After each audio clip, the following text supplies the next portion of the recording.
Banaras Hindu university में दलितों के लिए छात्रावास तो अलग था, लेकिन वहां न खाना बनाने वाला था न बर्तन धोने वाला था। अभी भी सुअर के साथ जो बच्चा पैदा होता है और सुअर के साथ जो सोता है, बकरी के बच्चों के साथ जो बच्चा सोता है, उसको आरक्षण की जरूरत है और उनको आगे बढ़ाने की जरूरत है। नमस्कार, मेरा नाम आलोक है। आप लाइव स्ट्रीम देख रहे हैं। अब लोकसभा चुनाव से पहले कई सारी रैलियां होनी है, कई सारी बड़ी सभाएं होनी है। पटना में भी भीम संसद का आयोजन होना है 26 नवंबर को पटना के वेटनरी ग्राउंड में।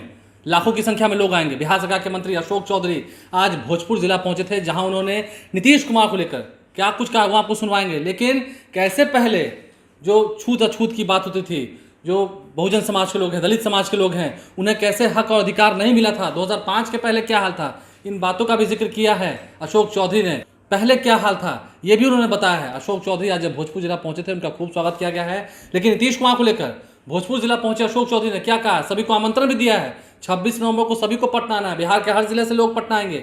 ये जेडीयू का एक बड़ा कार्यक्रम है, जो कि अशोक चौधरी की अध्यक्षता में किया जा रहा है। जेडीयू का एक बड़ा कार्यक्रम है, इसमें नीतीश कुमार होंगे, रतन सिंह होंगे। क्या कुछ कह रहे हैं। अब तो जाति रहित गणना की रिपोर्ट भी बिहार में प्रकाशित कर दी गई है। अशोक चौधरी क्या करते, जरा सुनिए। बड़े लोग थे वो तो बाहर चले जाते थे, जो पैसे वाले लोग थे वो तो बाहर जाके इंजीनियरिंग कर लेते थे।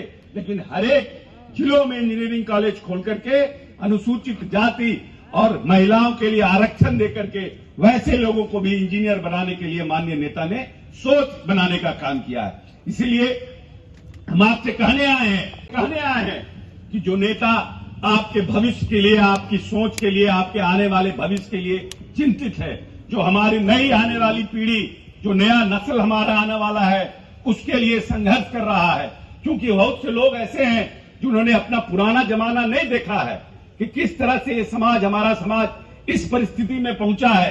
पहले हमारे पिताजी बोलते थे कि बीएचयू में जब वो पढ़ते थे, एमए की पढ़ाई करते थे, वहां बर्तन धोने वाला कोई नहीं था, खाना बनाने वाला कोई नहीं था। बनारस हिंदू यूनिवर्सिटी में दलितों के लिए छात्रावास तो अलग था, लेकिन वहां न खाना बनाने वाला था न बर्तन धोने वाला था। तो महात्मा गांधी आए थे बनारस और छात्रों ने धरना दिया था कि हमको भी कम से कम खाना बनाने वाला दो, बर्तन धोने वाला तो हम धो लेंगे, लेकिन एटलीस्ट हमको खाना बनाने वाला दो कि हम लोग की पढ़ाई खराब नहीं हो। वैसे तरीके से लोग आए हैं। अब तो आपकी सुविधा बहुत बढ़ी है। हम ये नहीं कहते हैं कि सभी सुविधा मिल गई है, लेकिन सुविधा पहले से बढ़ी है, सरकार ने बढ़ाया है।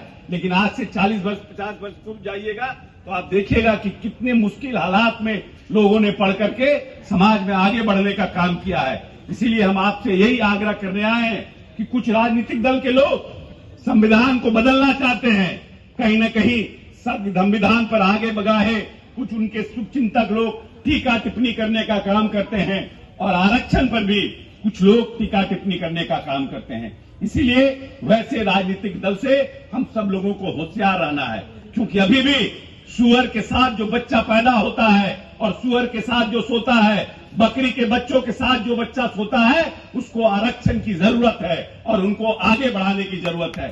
अगर कोई लोग, आने वाले पार्टी, पॉलिटिकल पार्टी के लोग अगर ये चाहते हैं कि हम आगे बढ़ाए, आरक्षण को खत्म करें, उसके लिए गोलबंद रहने की आवश्यकता है।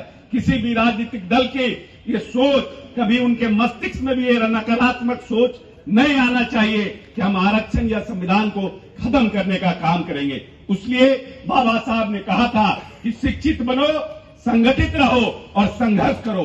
तो वैसे राजनीतिक दल के खिलाफ संगठित रहने का हमें प्रयास करना है और हम सबको संगठित रहना है।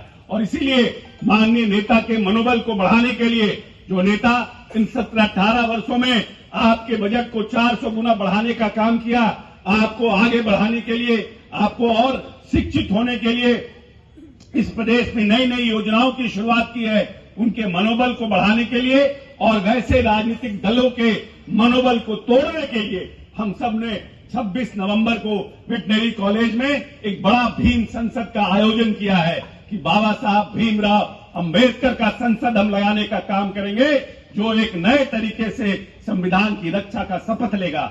आइए हम सब मिलकर के उस 26 नवंबर के कार्यक्रम को सफल बनाने का प्रयास करें और इसमें आपकी बढ़ चढ़ के सहभागिता हो। आप नौजवान लोग हैं, जितनी ताकत के साथ आइएगा। भगवान राम के साथ भी जब वानर सेना था तभी लंका फतह हुआ था। इसीलिए भारतीय जनता पार्टी के खिलाफ भी जब आप लोग जैसे वानर सेना रहेगा जो हम लोगों के साथ, तो निश्चित रूप से आरक्षण विरोधी, संविधान विरोधी सभी राजनीतिक दलों को हम मुंहतोड़ जवाब देने का काम करेंगे। बहुत बहुत धन्यवाद।